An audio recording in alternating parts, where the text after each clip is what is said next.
Can you hear me in the back? Can I get a shout from the back row? Hey, first of all, thanks everybody. Really appreciate y'all making the journey down. What a special evening. What a special night.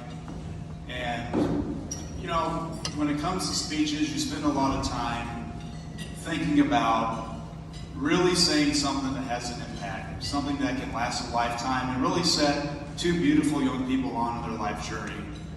And what I came up with was 50% of all marriages end in divorce. Good night, everybody.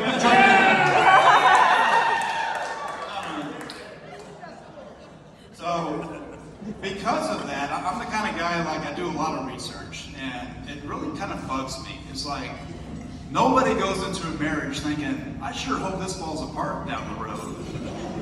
And so, you're probably thinking, man, why would you start off a speech talking about a marriage failing? But it bugs me that some marriages last 75 years and some only go 75 days. So I've come up with the top 10 ways to make a marriage last a lifetime.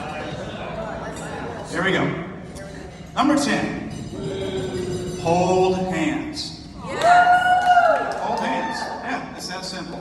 So, when you're at the movie theater, hold hands. When you're walking down the sidewalk, hold hands. And don't let go of Boot and Mia. You can make sure they don't get away.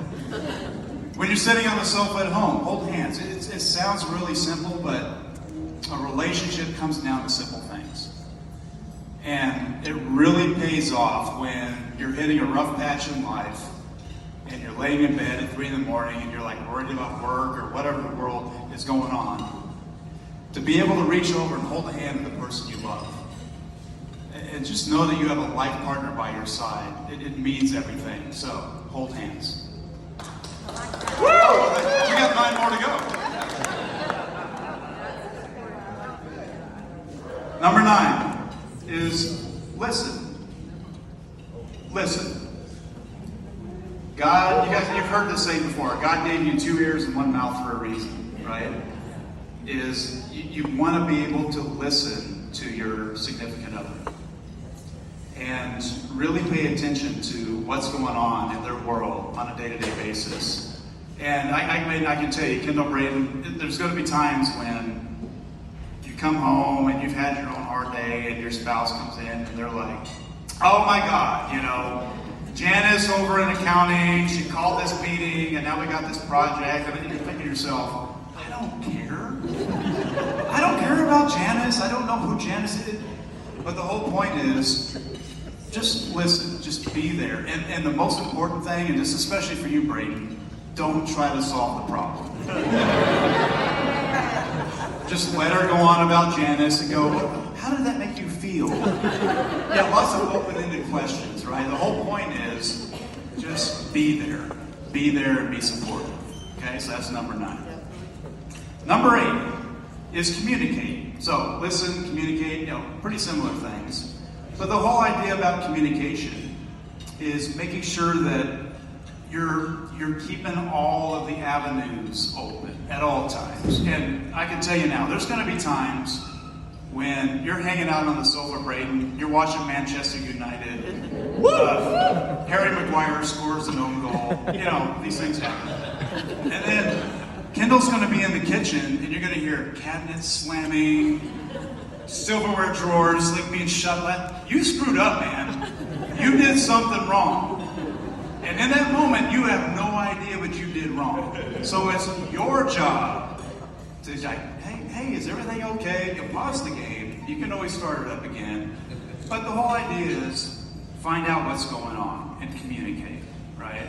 Is just make sure that you're keeping those lines of communication open. And one last tip. When she says, hey, can you take the trash out? In your mind, that's like, yeah, you know, as soon as I finish this, I'll get, no, that means now, mister. Now. Trust me on this one. Trust me on this one. Okay. Number 6. Number 6 is change.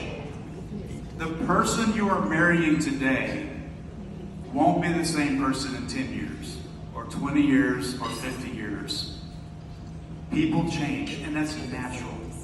We all change as life goes on. We have experiences, things happen to us, we have people who come into our lives, people who leave in our lives, and be there for each other through the change. That's incredibly important. The person you're in love with today will always be there in their soul. Fall in love with their soul, embrace their soul, but know that there's going to be bumps along the way. So be there for each other and help her navigate through the change. Okay. Number 5 is play. Play is incredibly important. I mean, you both know this. You had wonderful soccer careers. In fact, I think one of y'all won a state title. Braeden, was that you? Oh, no, that was Kyndal. That's right. Oh, that's my bad. But playing together, like, go play pickleball, go for walks, go for jogs. Like, if you start a new hobby, bring each other along for the ride. Always maintain that spirit of play.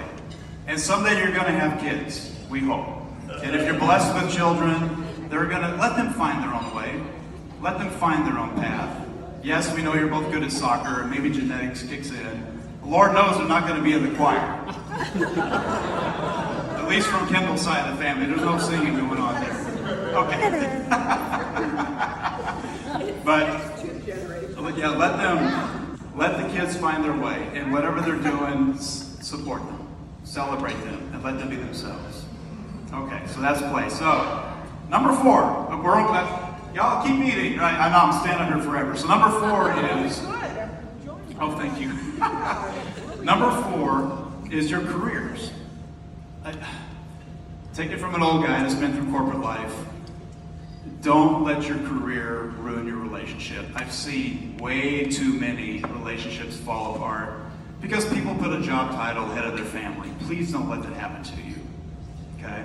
We'll end at that. Okay, number 3 is time. Time keeps ticking. It sounds trite, but it's the one asset that's non-renewable. You'll never get today back. And the best way to remember today is to form memories in full color. I want you to remember how beautiful these flowers are, and the gorgeous hues in your bridesmaids' dresses, and the color of your grandmother's eyes. Force yourself to think of those things. Form those memories in color. Memories start today, not tomorrow. Okay? Number 2. This one's kind of awkward to talk about, but it's very important to a relationship. 3-letter word, starts with S. S-E... No, not sex. What do you think? See, S-E-E. Yes, I want you to see into the future. And well, my goodness, what a bunch of random people.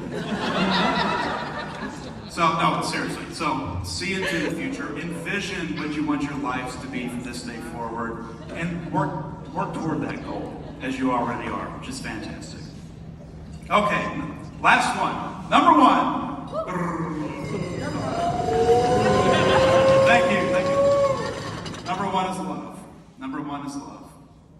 And I may stumble through this one. So, as y'all have heard, and we're Phil, thank you for reminding me this is my anniversary. I appreciate that. Save my bacon there. No, but you know, Carol and I were married here 28 years ago today. Woo! 1995, this beautiful facility wasn't here that we're enjoying right now. We were out on the lawn, and if a thunderstorm had come through, then you're just sitting in the rain, enjoying the wedding. But the most important thing is I want you to be standing here 28 years from today, celebrating the marriage of your son or daughter, and be able to stand up in front of a room full of people and say how much you love your spouse. I love you, Carol. Thank you for everything. We did pretty good, didn't we? You did great. No, thank you. That's it, folks. So, thank you so much. Have a wonderful evening.